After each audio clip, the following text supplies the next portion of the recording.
Britain में corona virus का नया वेरिएंट मिला है। माना जा रहा है कि इसकी वजह से तेजी से संक्रमण फैल सकता है। ब्रिटेन में नए कोरोना वायरस के प्रकार की पहचान होने के बाद वहां पर लॉकडाउन का ऐलान किया गया है। ब्रिटेन की सरकार ने लंदन और उसके आसपास के इलाकों में बुधवार से सख्त लॉकडाउन लगाने का ऐलान किया है।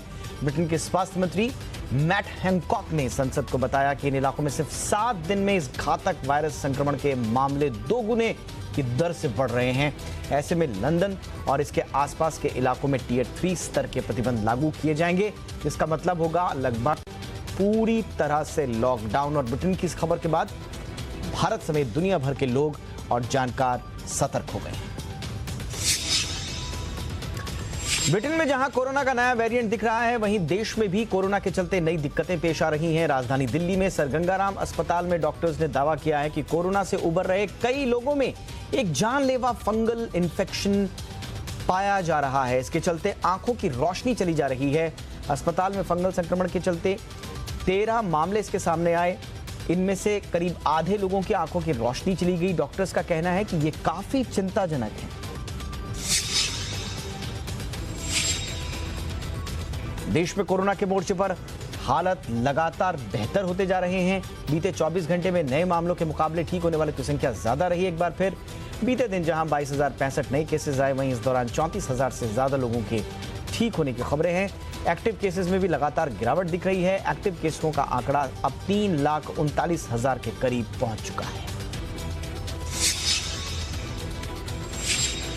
भारत में कोरोना वैक्सीन के इस्तेमाल की मंजूरी मिलने का इंतजार है। इस बीच केंद्र सरकार ने राज्यों को 113 पन्नों की एडवाइजरी जारी की है। इसमें बताया गया है कि टीका लगाते समय प्राथमिकता क्या होगी। एडवाइजरी के मुताबिक टीकाकरण के पहले चरण में हेल्थ वर्कर्स, दूसरे चरण में फ्रंट वर्कर्स और तीसरे चरण में 50 साल से ज्यादा उम्र के लोगों को टीका लगाया जाएगा। केंद्र की एडवाइजरी में कहा गया है कि 50 साल से कम उम्र के वो लोग जो बीमार हैं, किसी बीमारी से ग्रस्त हैं, फिर उनका नंबर आएगा। बाकी लोगों को टीका महामारी के फैलाव के आधार पर टीके की उपलब्धता के अनुसार दिया जाएगा। टीकाकरण के लिए कम्युनिटी हॉल का इस्तेमाल होगा।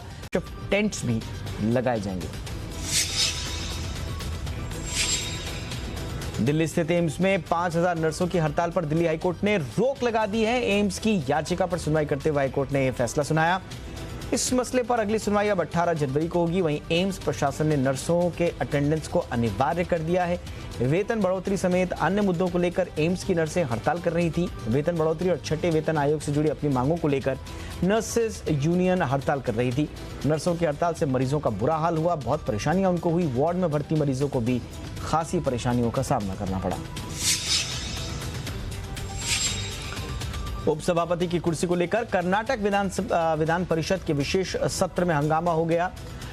हंगामा इतना ज्यादा बढ़ गया कि बीजेपी और कांग्रेस के नेताओं के बीच हाथापाई हो गई। कांग्रेस नेताओं ने उपसभापति को जबरदस्त विरोध किया और जबरदस्ती उन्हें कुर्सी से हटा दिया। हंगामे के बाद बीजेपी ने कहा कि कांग्रेस नेताओं ने गुंडों की तरह व्यवहार किया। वहीं कांग्रेस ने कहा कि बीजेपी ने अवैध तरीके से उपसभापति को कुर्सी पर बैठाया। कांग्रेस ने अपनी सफाई में कहा कि हमने उपसभापति को चेयर से नीचे उतरने को कहा। हमने उन्हें कुर्सी से उतारना इसलिए पड़ा क्योंकि ये अवैध था। इस घटना के बाद सदन की कार्रवाई को अनिश्चितकाल के लिए स्थगित कर दिया है।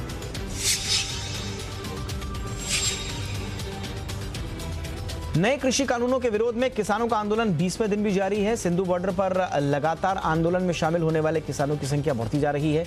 किसानों ने नोएडा से दिल्ली जाने वाले चिल्ला बॉर्डर को बंद कर दिया है। इसके बाद दिल्ली पुलिस ने बैरिकेडिंग लगा दी। किसान चिल्ला बॉर्डर पर दिल्ली कूच करने जा रहे थे। बॉर्डर पर सैकड़ों किसान हैं। किसानों का कहना है कि वो कृषि कानूनों को रद्द करवाए बिना पीछे नहीं हटेंगे। किसान नेता राकेश टिकैत ने कहा है कि आंदोलन चलता रहेगा। अब हम अगले साल की तैयारी कर रहे हैं।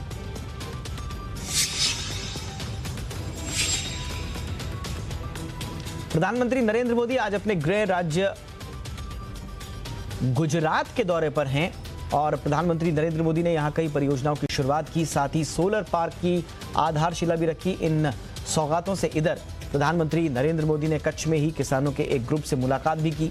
पीएम मोदी ने कच्छ से किसानों के मुद्दे पर भी अपनी बात रखी। पीएम मोदी ने कहा कि दिल्ली के आसपास आजकल किसानों को डराने की साजिश चल रही है। पीएम मोदी ने कहा कि जैसी आज़ादी पशुपालकों को मिल रही है, वैसी ही आज़ादी हम किसानों को दे रहे हैं। उन्होंने कहा कि हम जो कानून लेकर आए हैं, कई वर्षों से किसान संगठन इसकी मांग करते थे, लेकिन आज विपक्ष किसानों को गुमराह कर रहा है। पहले ही मांग करते थे कि अनाज को कहीं पर भी बेचने का विकल्प दिया जाए। आज जो लोग विपक्ष में बैठकर किसानों को भ्रमित कर रहे हैं, वो भी अपनी सरकार के समय इन कृषि सुधारों के समर्थन में थे, लेकिन अपनी सरकार के रहते वो निर्णय नहीं ले पाए, किसानों को झूठे दिलासे देते रहे। आज जब देश ने यह ऐतिहासिक कदम उठा लिया तो यही लोग किसानों को भ्रमित करने में जुट गए। किसान आंदोलन में राजनीतिक पार्टियां लगातार घुसपैठ की कोशिश कर रही हैं। बीजेपी ने आरोप लगाया है कि किसानों की लड़ाई अब राजनीतिक लड़ाई बन गई है। बीजेपी प्रवक्ता संबित पात्रा ने किसान नेता दर्शन पाल पर गंभीर आरोप लगाए हैं। संबित ने कहा कि किसान नेता दर्शन पाल का माओवादी कनेक्शन है। उन्होंने बताया कि दर्शन पाल प्रतिबंधित पीडीएफआई के संस्थापक सदस्य रहे हैं। बीजेपी की तरफ से आरोप लगाए गए हैं कि आंदोलन में किसानों के भेष में नक्सली संगठन एजेंडा चला रहे हैं। पश्चिम बंगाल में बिगड़ती सुरक्षा व्यवस्था के मुद्दे पर बीजेपी नेताओं ने चुनाव आयोग से मुलाकात की। पश्चिम बंगाल के बीजेपी के नेताओं ने आयोग से राज्य में राजनीतिक हिंसा और खराब कानून व्यवस्था की शिकायत की है। इसके साथ ही राज्य में केंद्रीय सुरक्षा बलों की तैनाती की मांग भी उठाई। बीजेपी नेताओं ने कहा कि राज्य में कानून व्यवस्था काफी बिगड़ चुकी है। उन्होंने मांग उठाई कि राज्य में साफ सुथरे चुनाव कराए जाने के इंतजाम किए जाएं। आपको बता दें कि बीजेपी अध्यक्ष जेपी नड्डा पर 10 दिसंबर को नॉर्थ 24 परगना में हमला हुआ था। तब से लगातार बीजेपी पश्चिम बंगाल की ममता बनर्जी सरकार पर हमलावर है।